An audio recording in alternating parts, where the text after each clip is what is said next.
Il-Kummissarju tal-Vjolenza Domestika u l-Vjolenza bbażi tal-ġeneru Samantha Paġ Gazan qalet li n-nisa jibqgħu jkunu l-iktar vittmi tal-vjolenza u sostniet li dawn jieħdu diversi xejriet fosthom l-iżbilanċi fil-poter bejn in-nisa u l-irġiel.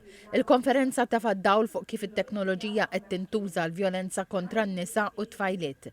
Samantha Paġ Gazan semmit diversi eżempji tal-użu tat-teknoloġija bi vjolenza fuq in-nisa fosthom meta tnejn ma jibqgħux f'relazzjoni u r-raġel juża filmati jew ritratti intimi li jkun ħama ta' kienu għadhom flimkien u jgħaddihom lil terzi. Fejn hemm il-vjolenza u fejn hemm l-użu tat-teknoloġija, il-komplessità tkompli tikber.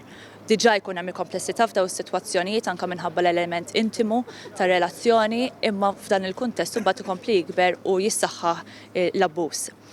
Hemm ħafna x'jista' jsir, ġifieri nkomplu aħna inqajmu l-arfin, din kienet kważi l-ewwel pass nistgħu ngħidu biex inkomplu nsaħħu id-diskussjoni fuq kif il-vjolenza it-teknoloġija tista' tintuża biex issir il-vjolenza, imma fosthom ukoll inkomplu nqajmu l-arfin illi nkomplu nħeġġu u nagħmlu taħriġ ukoll mal-professjonisti differenti.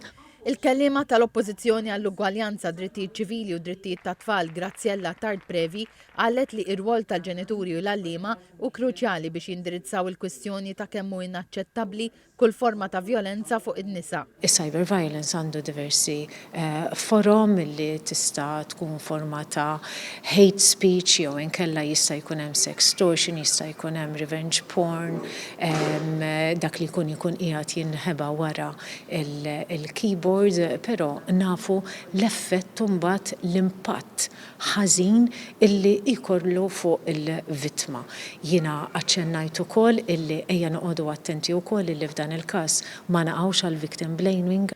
Fl-isfond ta' Jum il-Mara, is-Segretarju Parlamentari għall-Ugwaljanza u Riformi Rebecca Buttigieg qalet li ta' kull sena issib min isaqsija għax hemm bżonn li dan il-jum ikun ċelebrat u tweġiba tagħha hi iva minħabba li għandha tibqa' priorità li n-nisa jissaħħu fis-soċjetà.